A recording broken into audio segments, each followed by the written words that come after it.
when I started watching this movie, I'm not gonna lie, I said to myself, "Oh, Netflix might be in trouble," because I said, you got. So first of all, you got Ryan Reynolds. How much does that cost?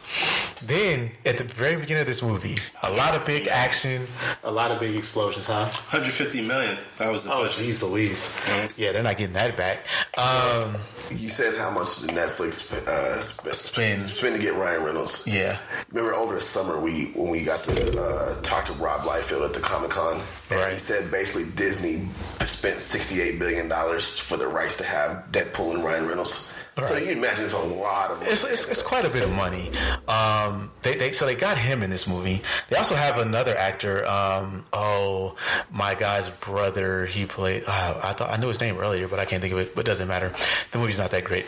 So, but the movie at the very beginning has a lot of big action, a lot of explosions, cars flipping, a lot of crazy action, people dying. I'm like, wow, that's a lot of money. Michael Bay, of course. Yes, Michael Bay. It's a Michael Bay movie. Mm-hmm. So it has all these things. I'm like, when are you gonna stop giving these guys like chances at bat, man? How many bad movies do we have to see this dude make? He did one. Like he did a couple of good things. Like people keep giving him shots to do. He did like the first couple of Bad Boys, didn't he?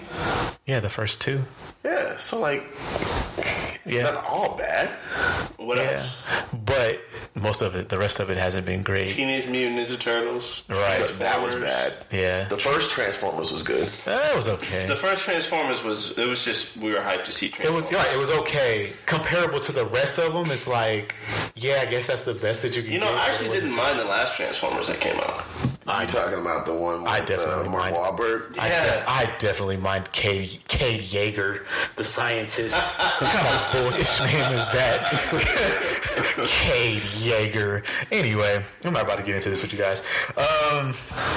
6 Underground. So yeah, a lot of money being spent here, and I don't know if they're going to get a return on this because the movie's not very good. It's all over the place. It is it's very Ryan Reynolds-esque, right? Like, you know how Ryan Reynolds usually does his quip. Everything's a quip. Nothing is a straight line. Everything is a quip. And everybody else is doing the same thing that he's doing, and the movie is all over the place. I don't know that I'll finish watching it, but I did try to watch it because I'm thinking this might be interesting because Netflix is really trying right now. They're trying. And quite possibly failing. We'll get into that in a second, actually. But those are the things that I've been watching. Avengers 1 and 2, Disney Plus, 6 Underground via Netflix. All right? So don't go and check out Avengers 2 or 6 Underground. And I think Servant, are you suggesting this? No? Yeah, so far, yeah. Check it out. And I know Lord is definitely suggesting. Yeah, no, I mean, it's a period TV show, right? So if you're into that, I would definitely give it a shot. Give her a go. I mean, the main actor that plays the great king, Viking King Ragnar Lothbrok, is he's pretty incredible. So if not for just him, the show is good overall. Okay. So there you have it. Go and check those things, and don't go and check some of the things I said to watch that I watched. We're gonna go ahead and jump into some of our movie news real quick. Next week. Yeah, Lord is telling me off camera that he saw something else, but we'll get into that next week.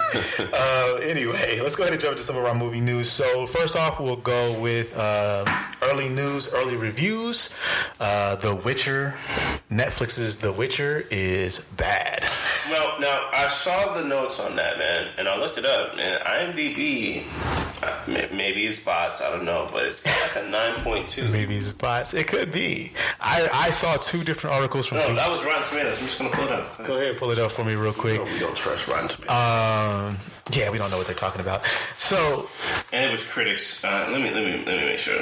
Right, because I think like the articles that I read, it wasn't great. It wasn't. Entertainment Weekly, Netflix The Witcher is nakedly terrible. Right. So hold on. What was that one more time? Say that one more time. Nakedly terrible. Nakedly terrible. Nakedly terrible. Yeah, IMDb has it at 9.2 out of 10. That's 15,000 votes. So, I mean, Rotten Tomatoes has it at 58%. Damn, bless you. That was a hell of a sneeze there. But so The Witcher not doing super great right now. That's interesting because, as we alluded to, Netflix is trying, and with Six Underground and Witcher possibly not being a smash hit. Chris might be right. Netflix might be out of here in 3 years if they don't get their stuff together. Yeah, so we shouldn't. At least I'm not going to jump the gun because I'm not going to jump the gun. I'm just going to hold it. Maybe it's a ginormous company with servers all around the world. It stays in debt. I mean, their name is basically it's its own thing, right? It's a part of culture. It's part of the cultural show, right? That's not going anywhere. It's like Google it, right? You keep making stuff like this, it will. You know what I'm saying? It's like big budget movies are not. They pay Will Smith all his money to make Bright a couple of years ago, and then that doesn't do well. No, I liked Bright. Bright was terrible. I liked Bright. I say try watching it again. Adam Sandler has like an 8-movie contract. What was that? And none of his movies have been good. Yeah, I mean, I wouldn't have picked Adam Sandler. They made this big deal about The Irishman coming out, and I haven't heard anything good about that either. So here's the thing about The Irishman, man, and anything with Al Pacino in it. Anything with him not sounding like Al Pacino, right? I'm just not really interested in. Well, so I watched most of the movie because it's a long movie, and look, man, the movie's not great. It's simply not. A Scorsese movie. It's not right? Yeah, and it is a Scorsese movie. It is very slow. The pace is slow. They look and move old.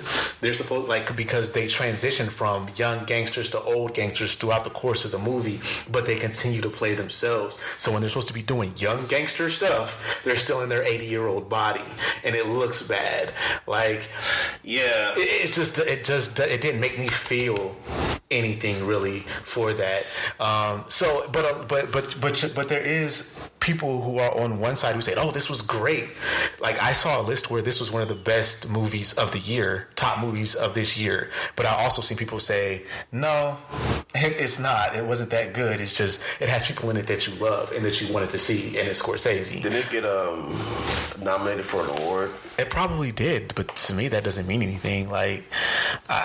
Some of these movies, man. I mean, we've seen in the past. We know how that goes. A lot of the times, these movies that get nominated for awards, most people haven't even seen, like the fans themselves. Yeah. So that really doesn't mean much to me. But what does mean much to me is what is going on with Netflix, and it's very interesting because, as Chris was alluding to, they do keep dumping money into these movies, and they're not Disney. They don't have infinite funds to be dumping these movies, dumping all of this money into these shows and these movies for them not to be successes. They really tried very hard to promote The Witcher. I could not go up or down my news feed or anywhere without seeing Henry Cavill promoting this thing. I don't think he promoted Superman this hard or Man of Steel. He was really super proud of this, and he thought that maybe this would be his thing. And early reviews are saying that it may not. Now, I'm still going to watch it. I like Henry Cavill. He's been in a lot of things that I like. I think he's actually grown as an actor, to me, personally. So I will watch it anyway, but early reviews aren't good. I'm looking at some numbers here. They make about $14 billion a year. They invested $8 billion in original content. So a lot of the stuff that we're talking about, Frontier, that was that Ben Affleck movie, 6 Underground or whatever. I say it's just a season for everything, man. Right now, it's Disney season. Everybody is on a Disney Plus. It's new. Oh, for sure. And honestly, I popped on Netflix by accident. I admit I wasn't trying to go to Netflix. I was trying to go to Disney Plus. I clicked Netflix, and I saw some things that piqued my interest. And they have some really good original content. Not everything is going to be knocked out the park. And for sure, I can name stuff that's on there that's really good. The Ozark. Oh, for sure, I love Ozark. Mindhunters. I can't wait for Ozark. Mindhunters. We're going to. Mindhunters is amazing. It's very good. So the problem is though, and with Netflix, and we'll move away from it, but with those shows that you name, some of those things don't pop right away, right? If Disney puts out a show, which by the way, I answered my own question, if Disney will come out with some new IP that to kind of help move Disney Plus along? And the answer is no, because there's going to be an Obi-Wan Kenobi show coming out as well very soon. So that's the show we talked about last week then? Yeah, so basically them coming out with new IP and trying to, stretch the boundaries of what they can do. Nah, not yet. But they don't have to, though. Well, they don't have to, but I do think at some point they will have to. I do think at some point they will need to. But yeah, he's got a problem over here, man. He's gonna die. But I think eventually Disney will, and look at all the different Marvel shows they have coming out. I mean, like I said, again, it's not like they're not coming up with something that's not Marvel or Star Wars. They're not in the foreseeable future that we know of that's like a big deal, an IP that they already have existing.